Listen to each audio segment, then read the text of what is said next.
ആകാശവാണി. നമസ്കാരം.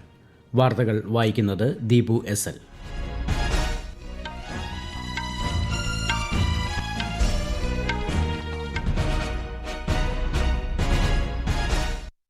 പ്രധാന വാർത്തകൾ. ഗോത്രവിഭാഗങ്ങളുടെ വികസനവും രാഷ്ട്രവികസനവും പരസ്പര പൂരിതമാണെന്ന് രാഷ്ട്രപതി ദ്രൗപദി മുർമു. G20 ഉച്ചകോടിയിൽ പങ്കെടുക്കുന്നതിനായി പ്രധാനമന്ത്രി നരേന്ദ്രമോദി നാളെ ദക്ഷിണാഫ്രിക്കയിലേക്ക് തിരിക്കും. നിയമസഭകൾ പാസാക്കുന്ന ബില്ലുകളിൽ തീരുമാനമെടുക്കാൻ രാഷ്ട്രപതിക്കും ഗവർണർക്കും സമയപരിധി നിശ്ചയിക്കാനാകില്ലെന്ന് സുപ്രീംകോടതി. തദ്ദേശ തെരഞ്ഞെടുപ്പിനുള്ള പ്രചാരണം സംസ്ഥാനത്ത് ഊർജിതമായി തുടരുന്നു. നാമനിർദ്ദേശ പത്രിക സമർപ്പിക്കുന്നതിനുള്ള സമയപരിധി നാളെ അവസാനിക്കും. തീവ്ര വോട്ടർ പട്ടിക പരിഷ്കരണത്തിന്റെ ഭാഗമായി സംസ്ഥാനത്ത് എന്യൂമറേഷൻ ഫോം വിതരണം 99.5% പൂർത്തിയായതായി മുഖ്യ തെരഞ്ഞെടുപ്പ് ഓഫീസർ രത്തൻ യു കേൽക്കർ. 56ാമത് ഇന്ത്യ രാജ്യാന്തര ചലച്ചിത്രമേളയ്ക്ക് ഗോവയിൽ വർണ്ണാഭമായ തുടക്കം. വാർത്തകൾ വിശദമായി. ഗോത്രവിഭാഗങ്ങളുടെ വികസനവും രാഷ്ട്രവികസനവും പരസ്പര പൂരിതമാണെന്ന് രാഷ്ട്രപതി ദ്രൗപദി മുർമു. ഛത്തീസ്ഗഡിലെ അംബികാപൂരിൽ ജൻജാതീയ ഗൌരവ് ദിവസുമായി ബന്ധപ്പെട്ട പരിപാടിയെ അഭിസംബോധന ചെയ്യുകയായിരുന്നു രാഷ്ട്രപതി. ഇന്ത്യ ചരിത്രത്തിൽ ഗോത്രവിഭാഗങ്ങളുടെ സംഭാവനകൾ തിളക്കമാർന്ന അധ്യായം കുറിച്ചതായും ശ്രീമതി മുർമു പറഞ്ഞു. धन्यवाद देना चाहती हूँ छत्तीसगढ़ के आदिवासी भाई बहनों को. उनका परंपरा, उनका इतिहास, उनका संस्कृति को बनाए रखे हैं. मुझे लगता है ये संस्कृति जीवित रहना चाहिए. ये हम लोगों का पहचान है, ये हम लोगों का धरोहर है. इसीलिए उसको बनाए रखना, उसको जीवित रखना बहुत जरूरी है. जनजातीय समुदाय से मेरा विशेष लगाव होना स्वाभाविक है, क्योंकि मैं इसी समाज की बेटी हूँ. G20 ഉച്ചകോടിയിൽ പങ്കെടുക്കുന്നതിനായി പ്രധാനമന്ത്രി നരേന്ദ്രമോദി നാളെ ദക്ഷിണാഫ്രിക്കയിലേക്ക് തിരിക്കും. പ്രധാനമന്ത്രിയുടെ 4ാമത് ദക്ഷിണാഫ്രിക്കൻ സന്ദർശനമാണിത്. 3 ദിവസത്തെ പര്യടനത്തിന്റെ ഭാഗമായി ഇന്ത്യ, ബ്രസീൽ, ദക്ഷിണാഫ്രിക്ക നേതൃതല യോഗത്തിലും പ്രധാനമന്ത്രി പങ്കെടുക്കും. ആഫ്രിക്കൻ മേഖലയിലെ വികസന പ്രശ്നങ്ങൾ G20 ഉച്ചകോടി ലോക ശ്രദ്ധയിലേക്ക് എത്തിക്കുമെന്ന് വിദേശകാര്യ മന്ത്രാലയത്തിലെ സാമ്പത്തികകാര്യ സെക്രട്ടറി സുധാകർ ദലേല വാർത്താസമ്മേളനത്തിൽ പറഞ്ഞു. Honorable Prime Minister Shri Narendra Modi will be visiting Johannesburg, South Africa from 21st to 23rd of November to attend the G20 Leaders Summit at the invitation of President of South Africa. This is the first G20 summit that will be happening on African soil, and in that context will bring the spotlight on the development issues of Africa as also of the global South. സംസ്ഥാന നിയമസഭകൾ പാസാക്കുന്ന ബില്ലുകളിൽ തീരുമാനമെടുക്കാൻ രാഷ്ട്രപതിക്കും ഗവർണർക്കും സമയപരിധി നിശ്ചയിക്കാനാകില്ലെന്ന് സുപ്രീംകോടതി. വിഷയത്തിൽ രാഷ്ട്രപതിയുടെ 14 ചോദ്യങ്ങളടങ്ങിയ റഫറൻസിന് മറുപടി നൽകുകയായിരുന്നു സുപ്രീംകോടതി. അതേസമയം ബില്ലുകൾ അനിയന്ത്രിതമായി പിടിച്ചുവെക്കുന്നത് ഫെഡറൽ തത്വങ്ങൾക്ക് എതിരാണെന്നും സമയബന്ധിതമായി തീരുമാനമെടുക്കാൻ ഗവർണർക്ക് നിർദ്ദേശം നൽകാൻ കോടതിക്ക് പരിമിതമായി ജുഡീഷ്യൽ അവലോകന അധികാരം ഉപയോഗിക്കാമെന്നും സുപ്രീംകോടതി നിരീക്ഷിച്ചു. ഭരണഘടനാ ബെഞ്ചിന്റെ തീരുമാനം ഏകകണ്ഠമാണെന്ന് ചീഫ് ജസ്റ്റിസ് R.S. ഗവായ് വ്യക്തമാക്കി. തമിഴ്നാട് സർക്കാരിന്റെ ഹർജിയിൽ ബില്ലുകളിൽ തീരുമാനമെടുക്കാൻ ഗവർണർക്കും രാഷ്ട്രപതിക്കും സമയക്രമം നിശ്ചയിച്ച സുപ്രീംകോടതി വിധിയുടെ പശ്ചാത്തലത്തിലാണ് രാഷ്ട്രപതി വിഷയത്തിൽ അഭിപ്രായം തേടിയത്. ബീഹാർ മുഖ്യമന്ത്രിയായി JDU നേതാവ് നിതീഷ് കുമാർ ഇന്ന് സത്യപ്രതിജ്ഞ ചെയ്തു. 10ാം തവണയാണ് നിതീഷ് കുമാർ ബീഹാർ മുഖ്യമന്ത്രിയാകുന്നത്. പട്നയിലെ ഗാന്ധി മൈതാനിയിൽ നടന്ന ചടങ്ങിൽ ഗവർണർ ആരിഫ് മുഹമ്മദ് ഖാൻ സത്യവാചകം ചൊല്ലിക്കൊടുത്തു.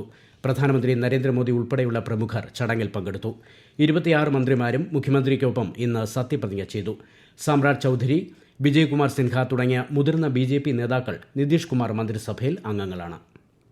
കേന്ദ്ര ബജറ്റിന് മുന്നോടിയായി ട്രേഡ് യൂണിയനുകളുടെയും തൊഴിലാളി സംഘടനകളുടെയും പ്രതിനിധികളുമായി ധനമന്ത്രി നിർമ്മല സീതാരാമന്റെ നേതൃത്വത്തിൽ ഇന്ന് ചർച്ചകൾ നടന്നു. ധനമന്ത്രിയുടെ അധ്യക്ഷതയിൽ നടക്കുന്ന 10ാമത് പ്രീ ബജറ്റ് ചർച്ചയാണിത്. 56ാമത് ഇന്ത്യ രാജ്യാന്തര ചലച്ചിത്രമേളയ്ക്ക് ഗോവയിൽ തിരിതെളിഞ്ഞു. ആഘോഷപൂർണ്ണമായ ഉദ്ഘാടന ചടങ്ങിൽ കേന്ദ്ര വാർത്താവിതരണ പ്രക്ഷേപണ സഹമന്ത്രി L. മുരുകൻ, ഗോവ മുഖ്യമന്ത്രി പ്രമോദ് സാവന്ത്, നടന്മാരായ നന്ദമൂരി ബാലകൃഷ്ണ, അനുപം ഖേർ, മനോജ് ജോഷി, ശ്രീലീല തുടങ്ങിയവർ പങ്കെടുത്തു. വിവിധ സംസ്ഥാനങ്ങളിൽ നിന്നുമുള്ള വർണ്ണാഭമായ ടാബ്ലോകൾ ചടങ്ങിന് മാറ്റുകൂട്ടി. ഈ മാസം 28 വരെ നീളുന്ന മേളയിൽ 80ഓളം രാജ്യങ്ങളിൽ നിന്നുള്ള 270ലേറെ ചിത്രങ്ങൾ പ്രദർശിപ്പിക്കും. ചലച്ചിത്രമേളയുടെ ഭാഗമായ വേവ്സ് ഫിലിം ബസാർ കേന്ദ്ര സഹമന്ത്രി L. മുരുകൻ ഇന്ന് ഉദ്ഘാടനം ചെയ്തു. കണ്ടന്റ് സൃഷ്ടാക്കൾക്കും ലോകത്തിനുമിടയിലെ കണ്ണിയായി ഫിലിം ബസാർ നിലകൊള്ളുമെന്ന് അദ്ദേഹം ചടങ്ങിൽ പറഞ്ഞു.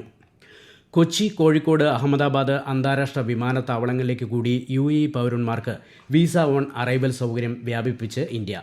നിലവിൽ ന്യൂഡൽഹി, മുംബൈ, കൊൽക്കത്ത, ചെന്നൈ, ബംഗളൂരു, ഹൈദരാബാദ് വിമാനത്താവളങ്ങളിലാണ് ഈ സൗകര്യം ലഭ്യമായിരുന്നത്. ഈ വാർത്തകൾ ആകാശവാണിയിൽ നിന്ന്. ആകാശവാണി വാർത്തകളും വാർത്താ അധിഷ്ഠിത പരിപാടികളും All India Radio News Thiruvananthapuram YouTube ചാനലിലും @All India Radio News Thiruvananthapuram Facebook പേജിലും AIR _ തിരുവനന്തപുരം ഇൻസ്റ്റഗ്രാം അക്കൌണ്ടിലും @AIR News _TVM X ഹാൻഡിലും ലഭ്യമാണ്. തദ്ദേശ തെരഞ്ഞെടുപ്പിന് നാമനിർദ്ദേശ പത്രിക സമർപ്പിക്കുന്നതിനുള്ള സമയപരിധി നാളെ അവസാനിക്കുന്നതോടെ സംസ്ഥാനത്ത് തെരഞ്ഞെടുപ്പ് പ്രചാരണം കൂടുതൽ സജീവമാകും. കൂടുതൽ വിവരങ്ങളുമായി ആകാശവാണി ലേഖകൻ സ്മിതി എം പള്ളുരുത്തി.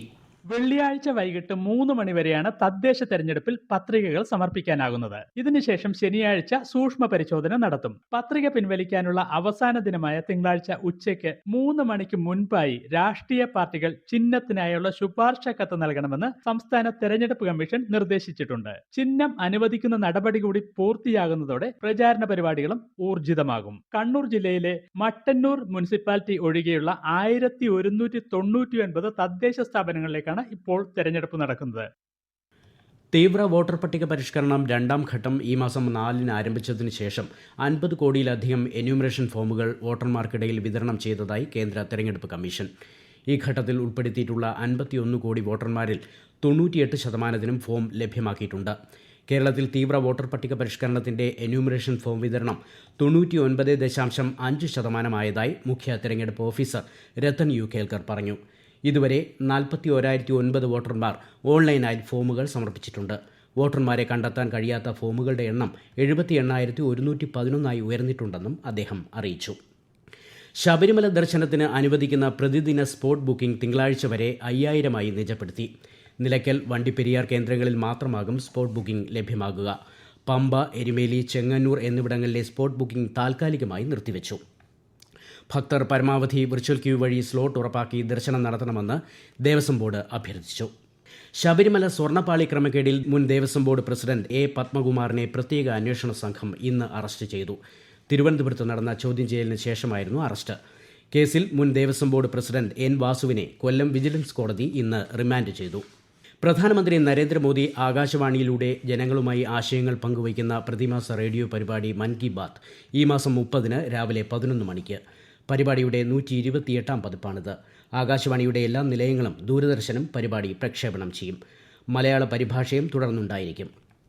1800-11-7800 എന്ന ടോൾ ഫ്രീ നമ്പറിലൂടെ ജനങ്ങൾക്ക് മൻ കി ബാത്തിനെ കുറിച്ചുള്ള ആശയങ്ങളും നിർദ്ദേശങ്ങളും ഈ മാസം 28 വരെ സമർപ്പിക്കാം.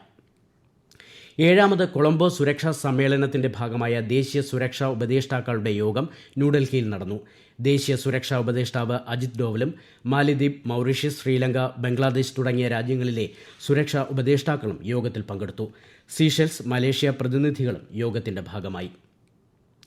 ഡൽഹി ചുവപ്പുകോട്ട ഭീകരാക്രമണത്തിൽ 4 പ്രധാന പ്രതികളെ കൂടി ദേശീയ അന്വേഷണ ഏജൻസി ഇന്ന് അറസ്റ്റ് ചെയ്തു. ജമ്മുകാശ്മീരിലെ ശ്രീനഗറിൽ നിന്നാണ് ഇവരെ കസ്റ്റഡിയിലെടുത്തത്.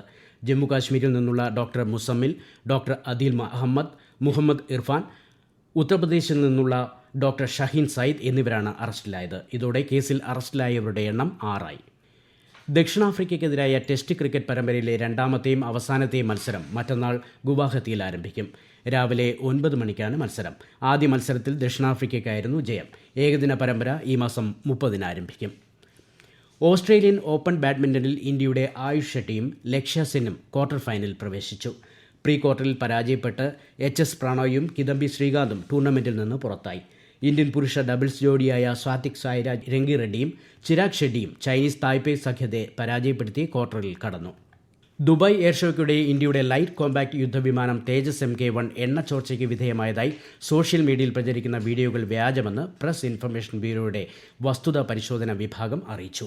വിമാനത്തിൽ നിന്നും ബാഷ്പീകരിച്ച ജലം ഒഴുക്കിക്കളയുന്നത് സാധാരണ നടപടി മാത്രമാണെന്നും തെറ്റായ വിവരങ്ങൾ പ്രചരിപ്പിക്കരുതെന്നും PIB വ്യക്തമാക്കി. പ്രധാന വാർത്തകൾ വീണ്ടും.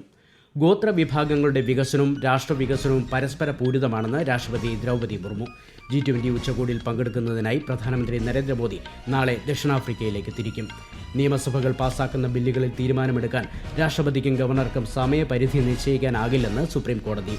തദ്ദേശ തെരഞ്ഞെടുപ്പിനുള്ള പ്രചാരണം സംസ്ഥാനത്ത് ഊർജിതമായി തുടരുന്നു. നാമനിർദ്ദേശ പത്രിക സമർപ്പിക്കുന്നതിനുള്ള സമയപരിധി നാളെ അവസാനിക്കും.